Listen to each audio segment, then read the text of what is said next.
पुरंदरच्या तहामध्ये मान्य केल्याप्रमाणे महाराजांना मोगलांच्या दक्षिणेतील मोहिमांमध्ये सामील व्हायचे होते. औरंगजेबाला संपूर्ण दख्खन म्हणजेच दक्षिण भारत आपल्या आधिपत्याखाली हवा होता. मिळालेल्या संधीचा आणि स्वतःच्या भक्कम बाजूचा फायदा घेत आदिलशाही त्याला संपवायची होती. औरंगजेबाने मिर्झा राजांना तसे स्पष्ट आदेश दिले होते. ही बादशहाची आंतरिक इच्छा त्यांना ज्ञात होती, त्यामुळे विजापूरवर चाल करून जाण्याचे त्यांनी निश्चित केले. दिनांक 20 नोव्हेंबर 1665 रोजी पुरंदर तळावरून विजापूरच्या रोखाने त्यांनी कूच केली. नमस्कार, मी ऋषिकेश हेंद्रे. महाऋषिटेरियन टेल्स या माझ्या यूट्यूब चॅनलवर आपल्या सगळ्यांचे सहर्ष स्वागत. दिनांक 20 नोव्हेंबर 1665 रोजी पुरंदर तळावरून विजापूरच्या रोखाने त्यांनी कूच केली. आदल्या दिवशी म्हणजे 19 नोव्हेंबरलाच महाराज शंभूराजांच्या वतीने 1500 घोडदळ आणि स्वतःचे निवडक असे 7000 पायदळ घेऊन सरनौबत नेतोजी पालकरांच्या बरोबर मिर्झा राजांच्या छावणीत दाखल झाले होते. अंतर्गत लाथाळ्यांमुळे खिळखिळ झालेली आदिलशाही एकाच फटक्यात आपल्याला जिंकून घेता येईल अशी खात्री मिर्झा राजांना होती. मिर्झा राजांनी आधीच बरीचशी आदिलशहाची सरदार मंडळी वेगवेगळी प्रलोभने देऊन स्वतःला अनुकूल करून घेतली होती. त्यामुळे अतिउत्साहात घाईघाईने मिर्झा राजे विजापूरच्या रोखाने पुढे सरकू लागले. त्यांची फौज साधारण 40,000ची असावी. मिर्झा राजांची आघाडी नेहमीप्रमाणे दिलेर खान आपल्या कडव्या 7,000 सैनिकांसह सांभाळत होता. शाही सैन्य फलटण जवळ आले. मिर्झा राजांनी महाराजांनाच फलटण जिंकून घेण्याची कामगिरी सांगितली. फलटणचे नाईक निंबाळकर महाराजांचे आप्तस्वकीय होते.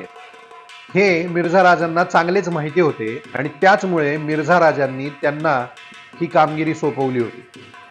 महाराजांनी सरनौबत नेतोजी पालकरांना फलटणवर चालून जाण्यास सांगितले. नेतोजींनी फलटण सहजगत्या जिंकून घेतले. त्या दिवशीची तारीख होती 7 डिसेंबर. नेतोजींनी तिथून तडक ताथवड्यावर हल्ला केला. दुसऱ्याच दिवशी म्हणजे 8 डिसेंबर रोजी ताथवडे औरंगजेबाला मिळाले. महाराजांचे विजयी सैन्य तसेच पुढे खटाव आणि मंगळवेढ्यावरही चालून गेले.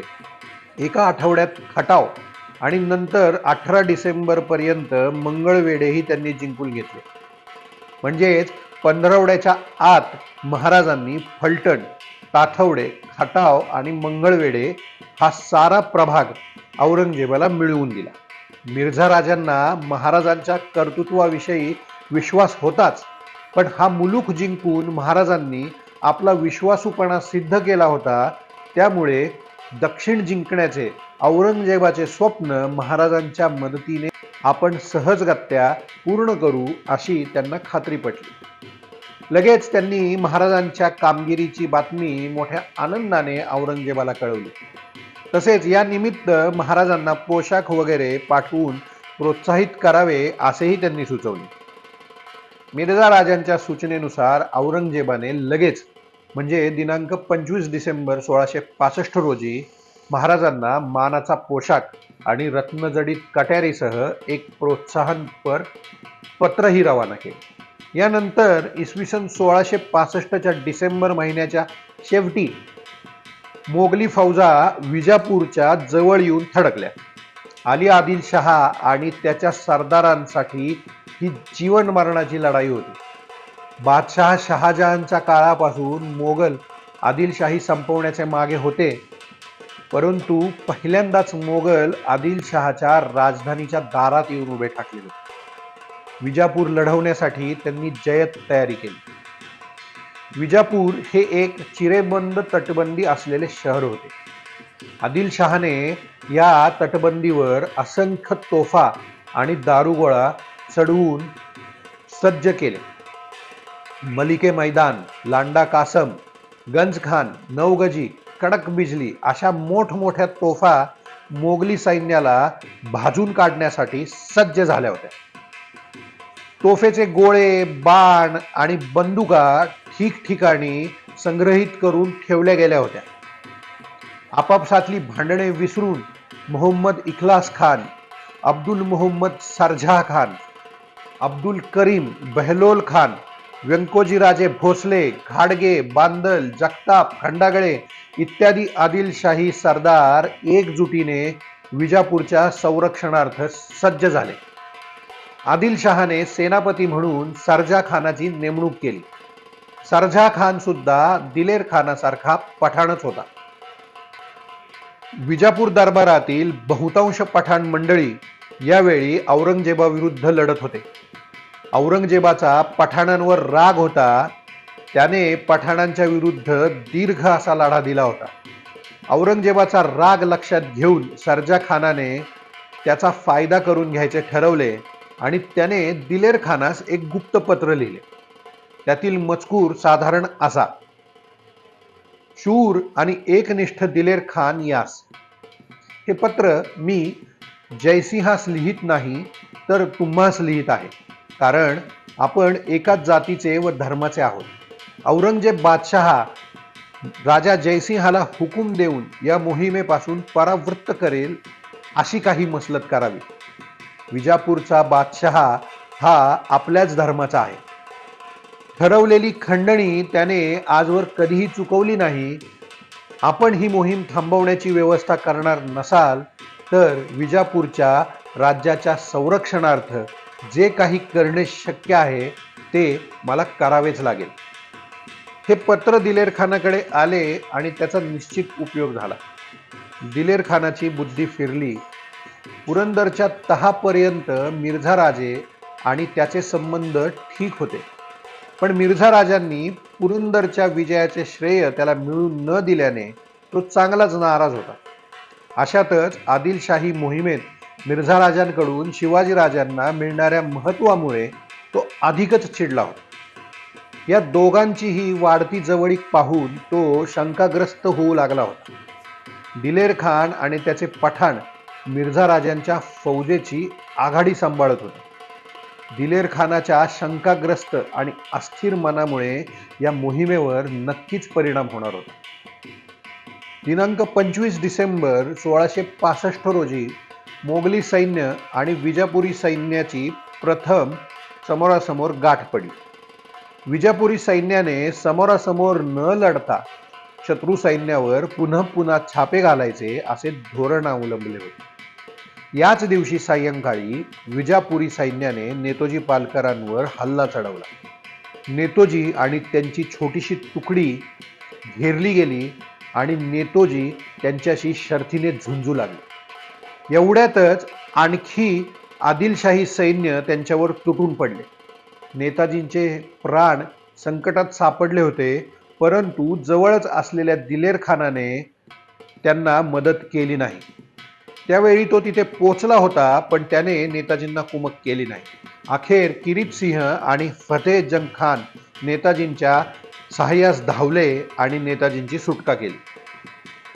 विजापूरकरांनी मोगली सैन्याचा कोंडमारा करण्यासाठी नवरसपूर व शहापूर येथील तलावांचे बांध फोडून टाकले. विजापूरच्या किल्ल्याभोवतीच्या विहिरी आणि पाण्याची टाकी यांच्यामध्ये माती काटेकुटे टाकून त्या भरून टाकल्या. तलावामध्ये आणि काही विहिरींमध्ये त्यांनी विष मिसळून टाकले. शहराभोवतीच्या बागा जाळून तर तटबंदीपेक्षा उंच घरे पाडून टाकली होती, जेणेकरून मोगली सैन्याला त्यांचा आडोसा मिळणार नाही आणि त्याच्यावर तोफा चढवून ते तटावर मारा करू शकणार नाही. विजापूरवर एकच निर्वाणीचा हल्ला करायचा असे मिर्झा राजांनी ठरवले आणि व्यूहरचना सुरू केली. 5 जानेवारी 1666च्या सुमारास मोगली फौजेने विजापूरवर हल्ला चढवला. मोगली फौजा पुढे आलेल्या पाहताच सरजा खानाने आपल्या फौजेसह त्यांच्या आघाडीवर तो तुटून पडला.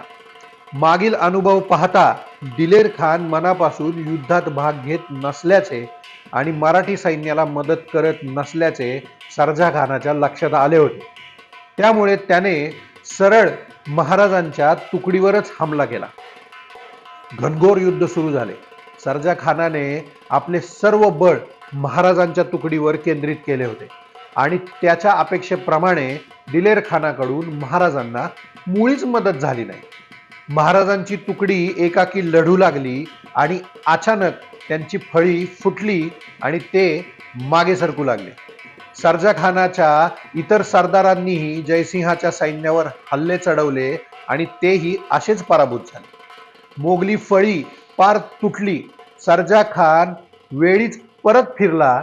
त्याने मोगलांचा पहिला हमला आणि एकाच धडकेत विजापूर जिंकण्याचे स्वप्न दोन्हीही धुळीला मिळवले होते. मिर्झा राजांच्या फौजेचा प्रचंड असा पराभव झाला होता.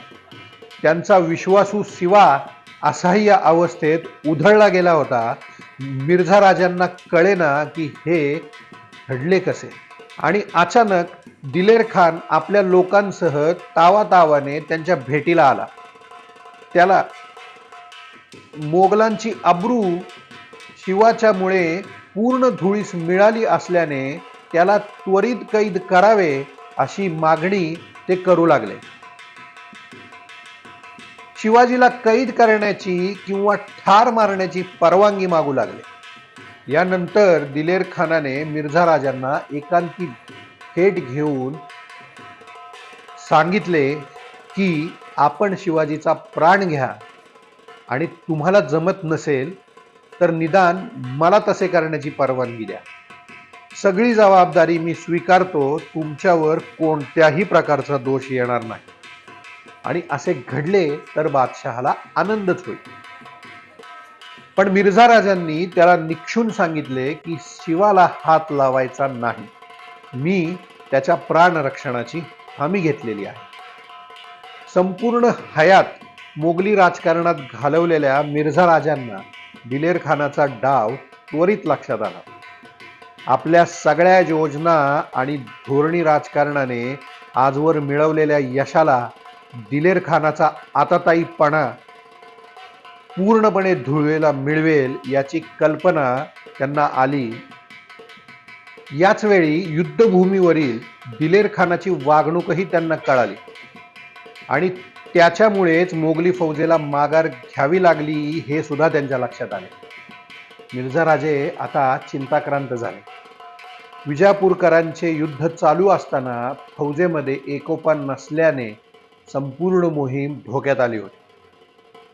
इकडे दिलेर खान आपल्या जीवावर उठला आहे हे महाराजांच्या आणि सरनौबत नेतोजींच्या लक्षात आले होते. मोगली फौजेत हे नवीन नव्हते. पराभवाचे खापर फोडण्यासाठी कुणाला तरी बळीचा बकरा बनवायचे आणि बादशहाचे कान भरून त्याचा काटा काढायचा ही जुनी पद्धत होती. पण महाराजांना हे नवीन होते. मराठ्यांची आणि मोगलांची लढण्याची पद्धत सुद्धा अगदी वेगळी होती. त्यामुळे या दोन्ही सैन्यामध्ये ताळमेळही बसत नव्हता. दिलेर खान पराभवाचे खापर आपल्या माथ्यावर फोडून आपला प्राण घेण्याच्या खटपटीत असल्याचे पाहून महाराज मिर्झा राजांकडे आले आणि महाराज म्हणाले, पन्हाळ्याची मला संपूर्ण माहिती आहे.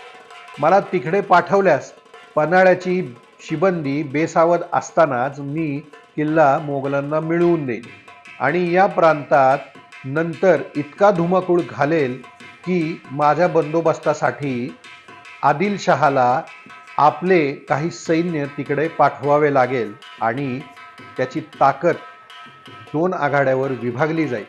महाराजांची ही योजना मिर्झा राजांना आवडली. त्यामुळे 2 गोष्टी होणार होत्या. एक म्हणजे महाराज मोगली सैन्यापासून दूर जाणार होते आणि दुसरी म्हणजे महाराजांनी पन्हाळा घेतल्यानंतर त्यांचे कर्तृत्व पुन्हा एकदा सिद्ध होणार होते. त्यामुळे महाराजांना पन्हाळा घेण्यासाठी मिर्झा राजांनी संमती दिली. महाराज शाही छावणी सोडून पन्हाळ्याच्या रोखाने दौडू लागले. सरनौबत नेतोजींनाही या सुमारास छावणी सोडायला सांगून महाराज निघाले.